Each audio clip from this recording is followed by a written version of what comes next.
So, I am allowed to say this. Here is who I saw that was directly involved with those who are part of this next level MK Ultra. These are all the people that I saw. I saw Elon Musk several times, but that's really weird. That's very weird. I would say how I saw him. Like, it was very strange. I saw Hillary Clinton. I saw Condoleezza Rice once. I saw, what's her name? Her husband was attacked in his home. She wasn't there. The name will come to me. I believe she's in the Bush. She's in the Nancy Pelosi. Thank you. I saw her. I saw another Jen with the FCC. I saw Jen Easterly a lot. And she was awful. Like, awful. I saw Jeff Bezos. I saw Lauren Sanchez. The Jeff Bezos and Lauren Sanchez was interesting because I kept seeing that there was a woman who was scrambling to get something done, and it had something to do with where he was being kept, or something had happened with him, and I saw her scrambling it was like trying to save his ass.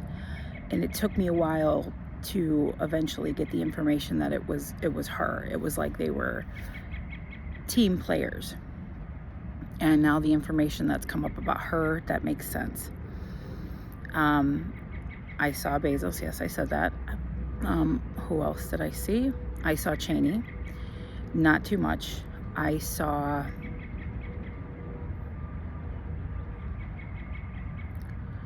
At some point, I saw there was some sort of last-ditch effort with quantum computers, and it was like a lot of them were gathered, or it was sort of like a hidden supply.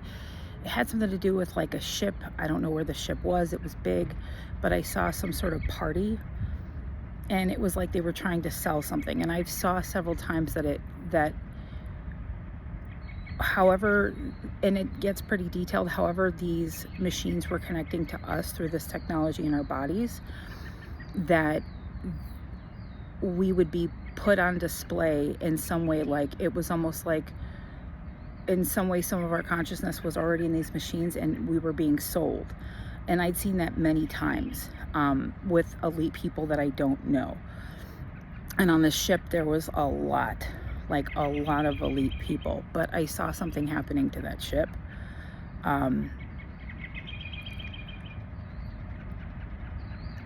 Yeah, I saw something happening to that ship with all those people on it.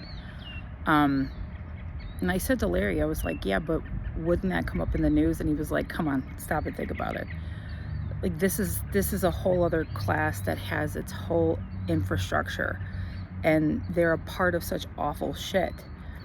They know secrecy is important, so people go missing and shit happens and people shut the fuck up because they have to keep it quiet what they're a part of in order to maintain their privileges. I saw, who else did I see? Yeah, so that's enough for now. I saw that what I started getting in the last few days was that Hillary was kind of the main big person behind this, and I also kept seeing it like around a year ago when this stuff first started to pop up, that she was like the one that was sort of push the Pentagon out of power and bring in like big tech to be in power. So she was the puppet master, and there was something about her and Cheney, but Cheney, he was very much like how he was with the Bush administration. He was sneaky and stayed in the background because he was always aware. There is something really interesting about how he connected to the whole thing. I haven't seen him now for a long time, and at some point I saw some dark coven or something, I don't know, like some sort of elite group, but they were Satanists. I started seeing Satanist stuff towards the end of my living at that last apartment. And I must have been being warned in some ways, like, you're getting ready to enter into this new phase. And I don't want to get into why essentially that move on their end was fair. So it sounds crazy, but everything else that I've said is crazy, right? And so it was kind of like I had to really truly get out of this thing. And so there was like certain things that they had done. It was almost like some kind of a game. And I think for me, it became, maybe versus the other targets, a game, because I have this amazing team that have gotten me out of terrible things and terrible places in my life. If you listen to some of the things that I said in that video, and some of the previous videos that I just made, where when I started asking questions like, why does this happen to me? Like, why don't I know better? Why don't I know how to behave a certain way or do certain things? Why am I, so reactive? Why I started to figure that out. I started to become conscious. And when I started to become conscious of all of that stuff, and I would ask questions, I got the answers of, well, this is the family that you came from. Don't blame yourself for that. Don't carry any shame about that. Most people who are raised the way that you're raised, they don't become conscious. They don't go, oh, wait a minute, like something's not right here, and I must have some power here where I can fix it and I can change it. And I think a lot of reasons why probably people don't have the courage to look within or look and see how they're behaving or what they're pulling into their lives is because a lot of times there's a lot of shame attached to it. And you come from like really shitty backgrounds and you haven't been treated well. You don't know how to care for yourself. You don't know how to interact with the world. And there's a lot of shame because that usually means, you're an abuse victim. So, but I think for me, it became a game in that I would always find my way out of this thing. I posted that thing about that badger, Schofield, who always gets out of shit. And I remember the first time Larry kind of he nudged me in that direction to look at this.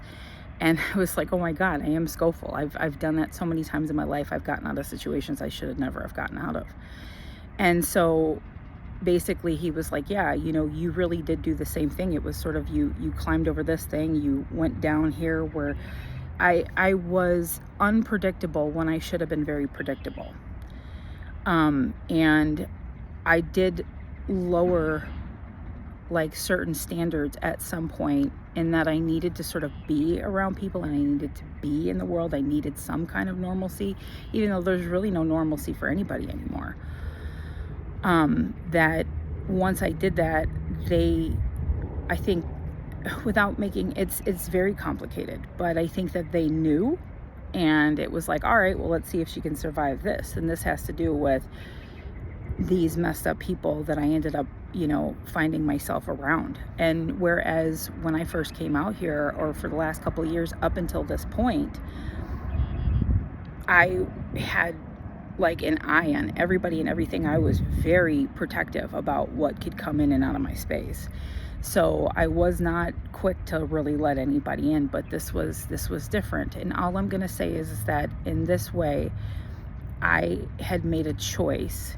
It was almost like I had two choices. Like I was in some sort of Hunger Games situation, right? I had two choices. I could choose the new school, which is what I'd been dealing with, a combination of the new school and the old school, because the old school, which is these really bad, powerful people who were basically using